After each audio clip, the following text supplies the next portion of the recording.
A paz do Senhor, meus amados irmãos. Sou o pastor Davi Barbosa e trago aqui uma palavra de Deus para o seu coração.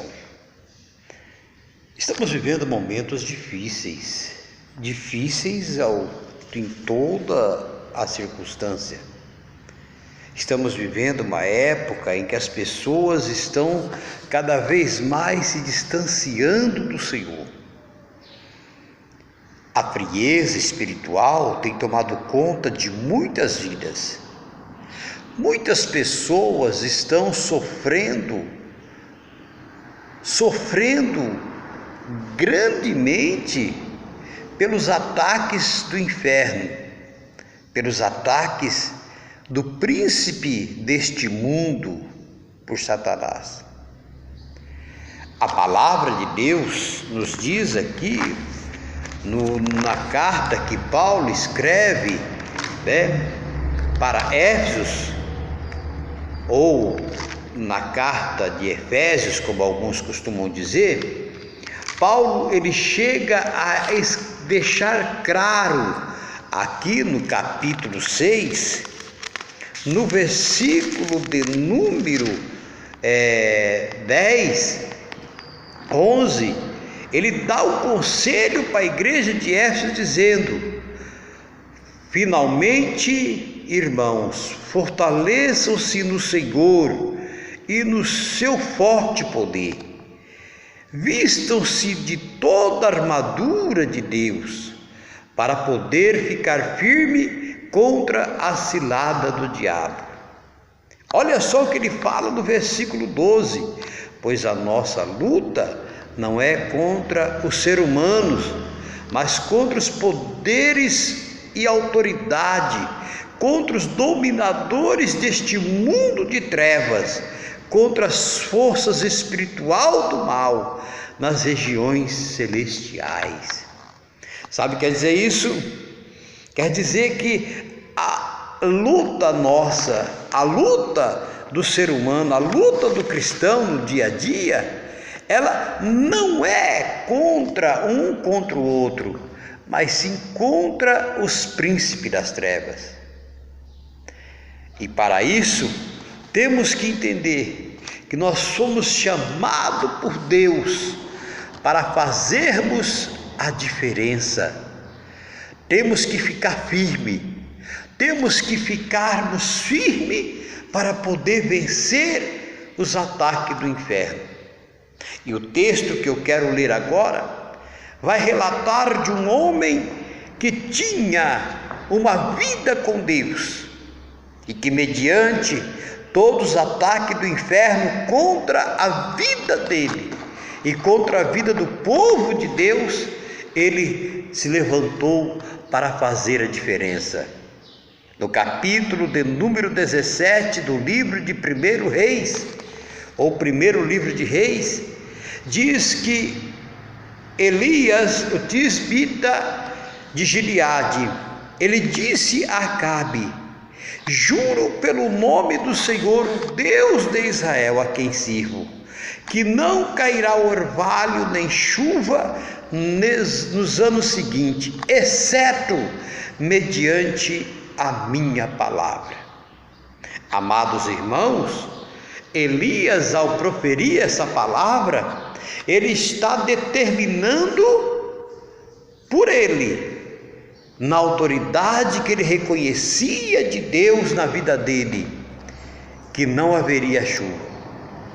O povo estava confuso na época, o povo estava, numa confusão mental, cocheando entre dois pensamentos, oscilando entre dois pensamentos, por causa da inseminação ou da infusão, das seitas pagãs que Acabe, ao casar-se com Jezabel, eles trouxeram para Israel. Jezabel propagou a sua seita herética, a sua seita pagã no meio de Israel. Quando ela veio, ela trouxe consigo 450 profetas de Baal e mais 400 profetas de Azera, e espalhou sobre Israel para difundir a sua, entendeu? A sua crença.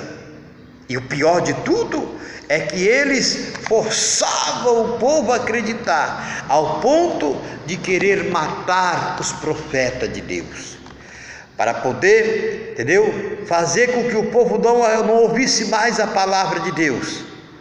Os profetas continuavam pregando, os profetas continuavam falando do Senhor, mas eles queriam calar a voz do povo. Nós estamos vivendo esses momentos. Você sabe que existem vários projetos de lei, entendeu? Que estão tramitando pela Câmara, pelo Senado brasileiro, com o intuito de calar a voz da igreja, de fazer você mudar o seu pensamento com relação à fé no Deus que você tem, nesse Deus vivo, porque o nosso Deus é um Deus vivo. O nosso Deus é um Deus que Ele é soberano, Ele é o Senhor, Ele é Rei dos reis, Senhor dos senhores, Ele é médico dos médicos.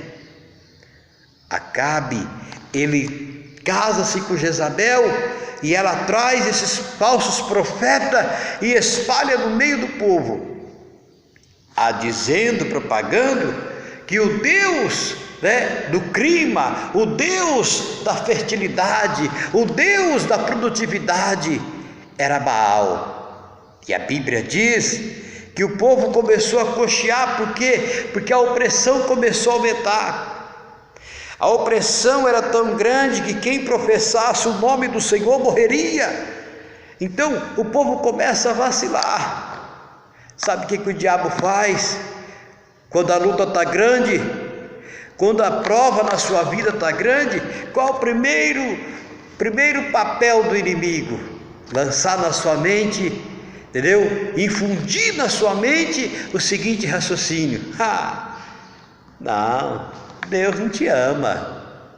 Se Deus te amasse, você ia passar por isso? Você iria enfrentar isso? Você iria viver dessa maneira, sendo perseguido? Que Deus é esse que não cuida dos seus? Foi assim que aconteceu. O povo começou a cochear entre dois pensamentos. Por quê? Porque o povo estava sendo oprimido. Nós estamos vivendo um momento aqui no Brasil de opressão. Pessoas estão aí tentando lançar as suas leis para barrar a igreja, tentando criar leis para calar a voz do povo de Deus. Mas eu quero dizer uma coisa para você: o Brasil é do Senhor Jesus. O nosso país, o nosso Brasil, ele é do Senhor Jesus. Nós somos a maior nação cristã do mundo. Não me venha com essa história que o inimigo tenta infundir. O nosso país é um país laico. Mas é cristão. Eu creio em Cristo. Nós somos cristãos e devemos levantar a nossa bandeira.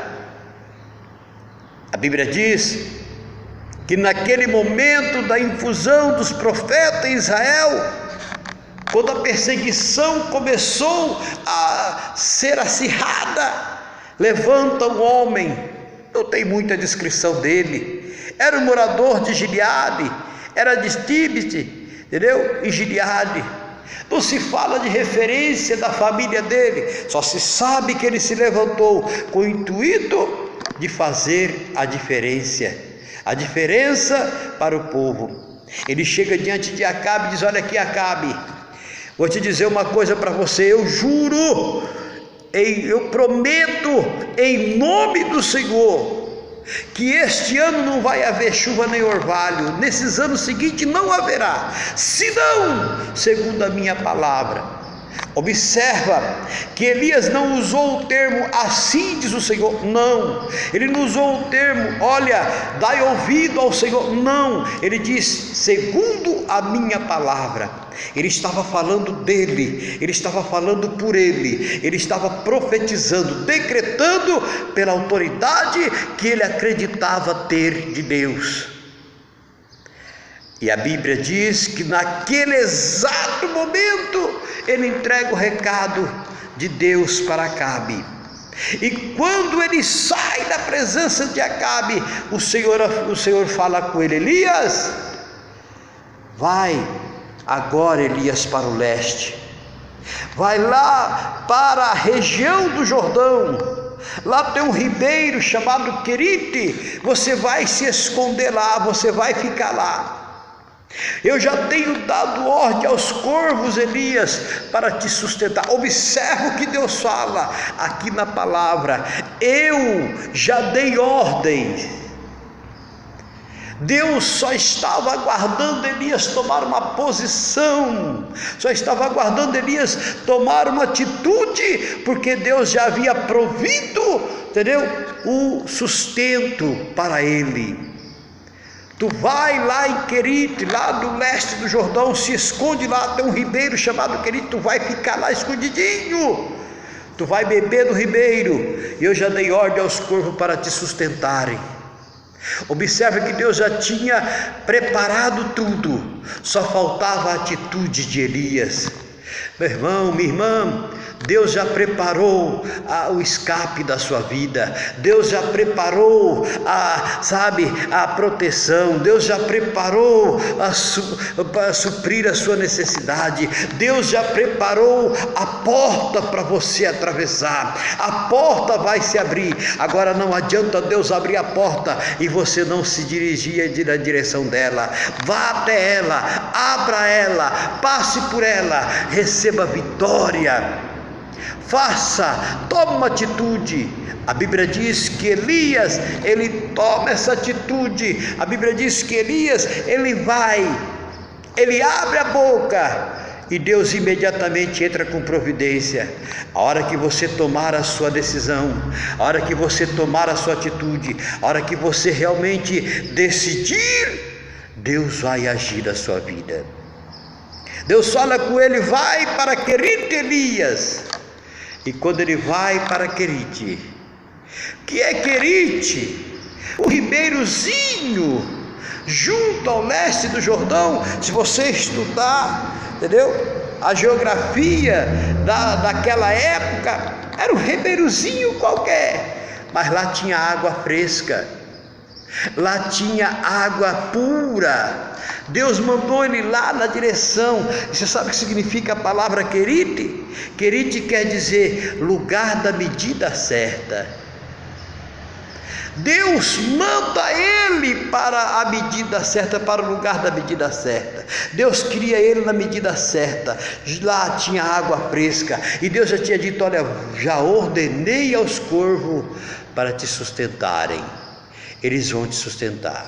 Não vai faltar água, Elias, porque tem um ribeiro. Não vai faltar pão, não vai faltar carne, porque os corvos vão te sustentarem ali, com pão e com carne. Então todo dia, aqui no versículo 6 diz: todo dia os corvos lhe traziam pão e carne de manhã, e também pão e carne à tarde, e Elias bebia do ribeiro.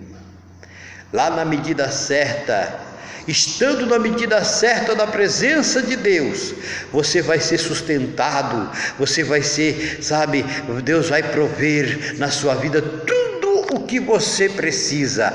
Elias se levantou para fazer a diferença, porque acreditava que Deus iria fazer a diferença na vida dele. Faça a diferença você também. Faça a diferença você também na presença de Deus. Deus tem vitória para você, Deus tem bênção para a sua vida. Ele é o Deus que tudo pode, o Deus que faz acontecer.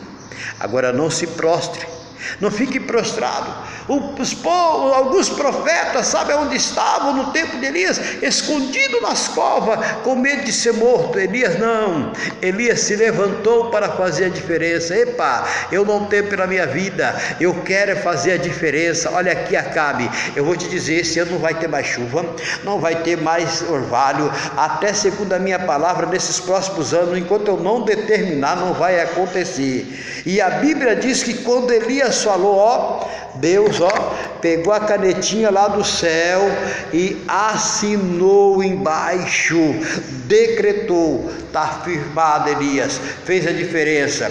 Acabe está pensando que pode não. Tem gente achando que pode mais na sua vida. Pode não, minha irmã, pode não, meu irmão. Deus, Ele é na sua vida. Amém? Deus é contigo. Então faça a diferença, toma uma atitude, levanta, profetiza, abra a tua boca, vá para a batalha, porque a vitória já foi decretada em nome de Jesus. Senhor meu Deus, eu estou, Senhor, confirmando esta palavra através desta oração. Espírito Santo, confirma a bênção em cada vida, é que eu te peço em nome de Jesus. Que Deus abençoe a todos, até a próxima.